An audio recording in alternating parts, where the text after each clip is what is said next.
Nous allons vous expliquer comment utiliser la solution e-compta.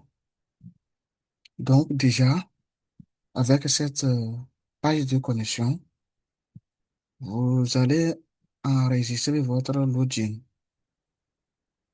Donc, mon login, c'est ça. Et au niveau de mot de passe aussi, vous allez enregistrer votre mot de passe. Donc, une fois que vous avez enregistré toutes ces informations, vous allez maintenant cliquer sur Connecter. Donc, vous allez voir que la page va s'afficher, c'est-à-dire la page d'accueil. Donc, une fois que vous avez la page d'accueil qui est affichée, vous pouvez maintenant commencer par effectuer les opérations. Maintenant que vous êtes à votre première entrée dans le logiciel, vous allez d'abord constituer le stock de démarrage, c'est-à-dire le stock initial. Donc, pour enregistrer le stock de démarrage ou bien le stock initial, c'est-à-dire le stock des produits que vous avez avant de commencer par utiliser ce logiciel, vous allez vous pointer sur opération de caisse à ce niveau. Donc, vous vous pointez sur opération de caisse, vous cliquez là-dessus et puis vous allez au niveau de saisir une opération, ici comme ceci, et vous faites un clic droit. Vous faites un clic droit sur saisir une opération et puis vous allez au niveau de autre. Quand vous êtes sur autre, vous allez voir entrer en stock. Donc, quand vous voyez entrer en stock, vous cliquez dessus. Donc, une fois que vous cliquez sur entrer en stock, vous allez avoir cette page-là. Donc, sur cette page, ce que vous allez faire, c'est d'aller au niveau de raison et de cliquer ici, choisir le stock initial, puis de mettre au niveau de raison ici, stock initial du peut-être le V4 03 20 26. C'est bon? Donc maintenant, vous allez maintenant chercher les noms des produits auxquels vous voulez entrer leur stock initial. Donc vous allez au niveau d'ici, recherche dynamique. Donc pour nous permettre de faire une recherche dynamique, vous allez crocher. Et vous venez ici, dans ce cadre-là, vous cliquez dedans. Maintenant, vous allez écrire le nom du produit. Par exemple, PIS. Donc voilà, vous allez voir les produits PIS qui sont là. Donc si c'est 33CL, si le stock concerne 33CL, donc vous cliquez dessus. Puis, une fois que vous cliquez dessus, vous allez voir que on vous demande ici d'entrer la quantité. Donc si au démarrage, c'était 50, donc vous écrivez 50 là-bas. Donc quand vous écrivez 50, vous allez au niveau de ajouter, vous faites ajouter. Donc, quand vous faites ajouter et que ça ne marche pas, je pense que vous allez faire un clic droit ici. Vous allez au niveau de autre et vous allez choisir régularisation de stock. Vous choisissez régularisation de stock et vous allez ici et vous choisissez ici surplus inventaire. Et là, vous allez écrire entrée stock du 24/03/2026. Et là, vous allez cocher recherche dynamique. Vous allez écrire ici PIS. Quand vous avez PIS 33CL, vous cliquez dessus et vous centrez le stock de 50, puis vous cliquez sur ajouter. Donc, une fois que vous ajoutez, vous allez voir les 50 qui sont là. Vous allez voir les 50 qui sont là ici. Donc, cela veut dire que vous avez 50 dans le stock. Donc, ce qui est important ici, c'est, après avoir saisi une régularisation du stock, et que vous venez ici, raison surplus inventaire, vous écrivez ici entrée stock du 24 mars, vous crochez recherche dynamique, vous écrivez le nom du produit ici, PIS, et puis vous sélectionnez la quantité, puis vous ajoutez.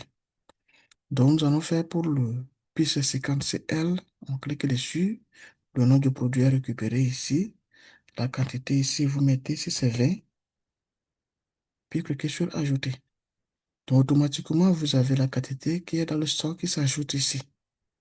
Donc, de la même façon pour les autres produits. Donc, quand nous prenons par exemple Chap Cocktail, par exemple, 33CL, cliquez dessus.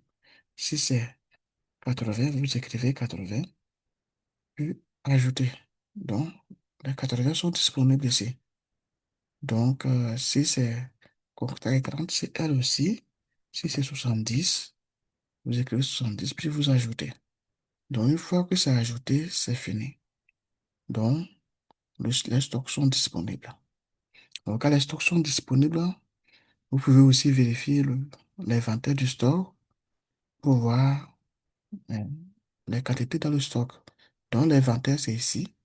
Hein, ça fait partie des icônes ici, qui est assez rapide.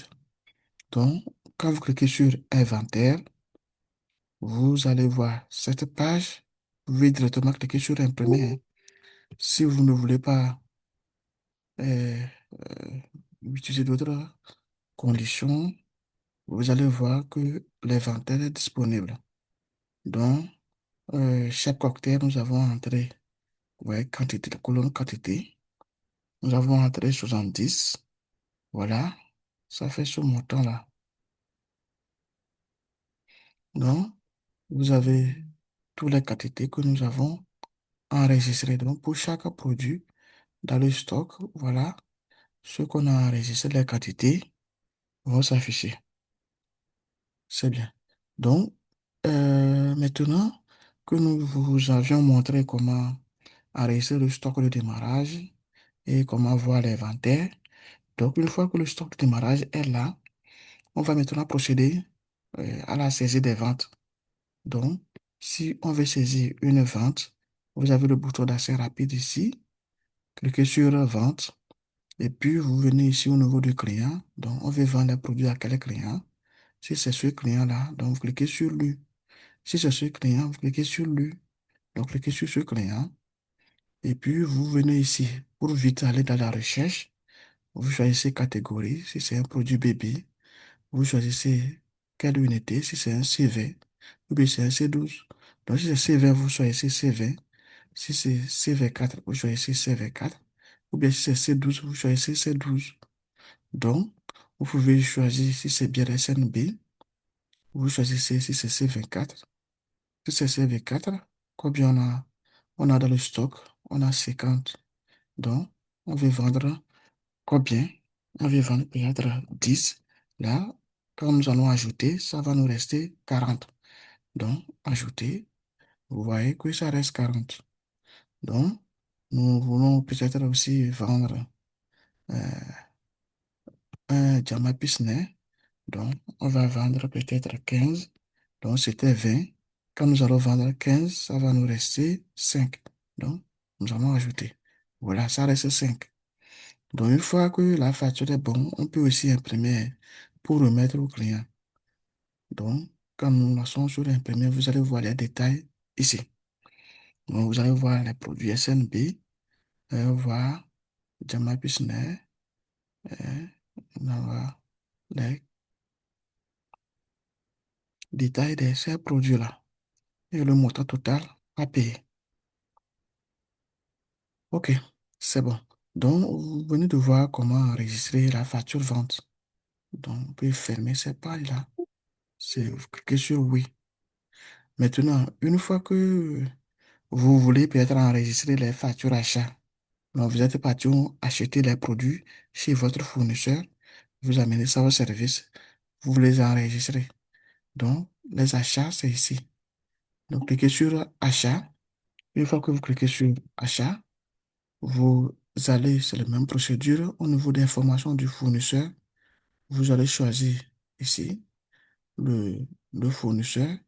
Donc, si c'est Vision 33 ou bien c'est fournisseurs divers. Donc, si c'est Vision 33, vous sélectionnez Vision 33. Une fois que vous les sélectionnez, vous allez au niveau des catégories. Vous avez ces biens PP pour aller plus vite dans la recherche. Si c'est un produit CV4, vous sélectionnez et puis c'est Bouffoladia, quantité c'est 0.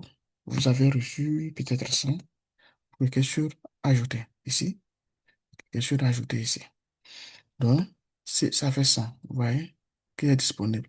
Donc, si Guinness aussi c'était 0, vous avez acheté peut-être 80. Cliquez ici sur Ajouter. Donc, si c'est Landia, vous avez acheté peut-être 90. Cliquez sur Ajouter. Donc, tout ce que vous venez acheter, ici, PIS 33CL, si c'est 40, vous avez acheté, cliquez sur Ajouter. Donc, une fois ajouté, vous pouvez aussi aller ici pour imprimer. Vous avez l'aperçu. Si vous voulez que ça sorte dans l'imprimante, vous allez sur ce bouton. Imprimer, vous cliquez sur lui, puis vous faites imprimer, puis paf, ça va s'imprimer au niveau de votre imprimante. Donc, nous venons de voir aussi comment saisir les, une facture d'achat lorsque nous avons une facture fournisseur. Donc, on vient de voir comment réussir ces deux opérations-là. Maintenant, euh, on va vous montrer aussi comment enregistrer un nouveau client. Donc, ici, nouveau client. Vous cliquez sur Nouveau. Vous allez ici au niveau de type de compte. Vous choisissez ici Client. Et puis, vous mettez le nom du client ici, là, numéro de téléphone, l'adresse, le village. Et puis, au niveau de type tarif ici, type tarif client important, vous allez ici, vous sélectionnez soit c'est un client ordinaire, soit c'est un client ambulant. Donc, une fois que vous avez choisi ça, cliquez toujours sur Valider et puis c'est fini. Donc, pour la suite des articles aussi, vous allez là, vous mettez le nom de l'article, le prix d'achat ici, vous mettez le prix de vente, vous choisissez l'unité, si c'est un produit CV4 ou bien C20, bien, vous choisissez ça. Une fois choisi, vous allez au niveau des catégories, si c'est un produit bébé ou bien c'est SNB, vous le choisissez aussi. Vous allez au niveau de sous-catégorie, donc si c'est un bière ou bien c'est une boisson gazeuse, donc vous le choisissez. Donc une fois choisi, vous cliquez toujours sur le valider. Et puis c'est bon.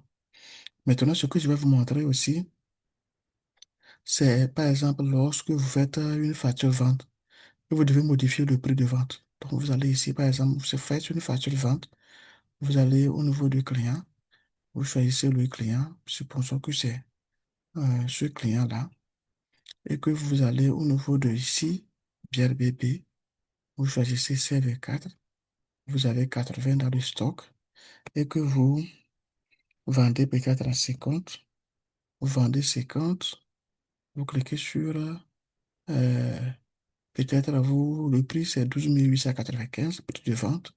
Donc, le prix a changé. Donc, vous allez ici, au niveau du prix de vente, cliquez deux fois dessus. Voilà. Donc, vous avez cette page-là qui s'affiche. Donc, catégorie tarifaire client, c'est ça. Catégorie tarifaire fournisseur, c'est ça. Donc, vous allez rester sur catégorie tarifaire client ici. Et maintenant, au niveau du type de tarif client, vous allez choisir ici, soit c'est un client ordinaire. Donc, vous avez des clients ordinaires auxquels vous appliquez le prix ordinaire. Vous avez les clients ambulants auxquels vous appliquez le prix ambulant. Donc, vous choisissez soit c'est client ordinaire, vous choisissez client ordinaire et le prix de vente. C'était 12 895, c'est ça? Ouais. Type de tarif, vous avez client ordinaire. Le prix de vente, c'est 12 895. Maintenant, peut-être que c'est allé à 13 000 comme prix de vente. Donc, nous allons écrire ici 13 000. Donc, une fois que vous avez les traces email, vous validez. Et sur le valider. Donc, une fois que vous validez, vous allez voir que le client ordinaire, c'est revenu à 13 000, alors que le client ambulant est toujours à 12 121. Maintenant, si le prix du client ambulant aussi va changer, là, vous allez ici, vous choisissez client ambulant, et puis que ça va aller à 12 400, donc vous écrivez 12 400, et vous validez aussi. Donc, vous allez voir que client ordinaire 13 000, client ambulant 12 400. Donc, vous avez changé le prix. Maintenant, quand vous allez au niveau de ici, vous changez la quantité 50, vous allez voir que le prix est là. Les 13 000 sont là. Maintenant, si au-delà de ces 13 000, vous voulez accorder une remise de peut-être, euh, euh, disons, 1 000 francs, vous voulez accorder une remise de 1 000 francs sur les 50, les 50 casiers de 24. Là, vous allez ici au niveau de remise manuelle. Donc, vous crochez ça et puis vous allez ici, vous écrivez les 1 000 francs.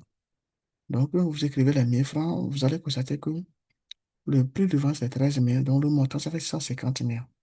Là, sur ces 150 000, vous avez accordé une remise de 1 000 francs, donc le montant net à payer c'est 649 000. Donc, vous cliquez sur Ajouter. Donc, une fois que vous cliquez sur Ajouter,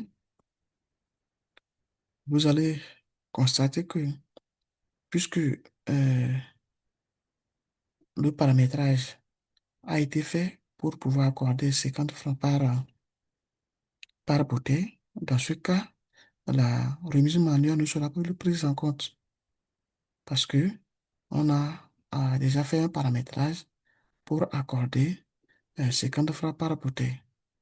Donc, 50 francs par casier. Donc, si on accorde les 50 francs par casier, cela veut dire que quand on fait 50 fois 50, vous avez 2500. Donc, une remise automatique qui est déjà paramétrée. Donc, ce qui fera que vous avez 2600 de remise. Mais dans le cas où la remise automatique n'a pas été programmée sur 50 francs par casier, là, c'est seulement que vous allez utiliser la remise manuelle. Donc ici, comme la remise automatique de 50 francs par casier a été programmée, voilà que vous avez une remise de 2500. Et le net à payer, ça fait 147 500. OK. Donc, vous pouvez peut-être ajouter aussi un autre produit. Cliquez dessus. Si c'est 10, vous mettez 10 et vous ajoutez. Donc, une fois ajouté, vous pouvez aller ici au niveau de imprimer. Vous cliquez sur imprimer et vous avez la page qui vous montre les, euh, les produits vendus et les montants. Donc, vous pouvez procéder à imprimer ici. Cliquez sur le bouton imprimer. Faites imprimer et puis ça va sortir sur l'imprimante. Donc, vous venez de voir alors comment saisir une facture vente, modifier le prix de vente ou le prix d'achat aussi, et comment aussi utiliser la remise manuelle au cas où une remise automatique n'est pas proclamée. Maintenant, nous avons fini avec ici. Nous allons vous montrer aussi la partie caisse. Donc, on va ici, caisse, pour les opérations de caisse. Donc, on va vous revenir dans une prochaine vidéo pour les opérations de caisse et surtout les dépenses. À plus.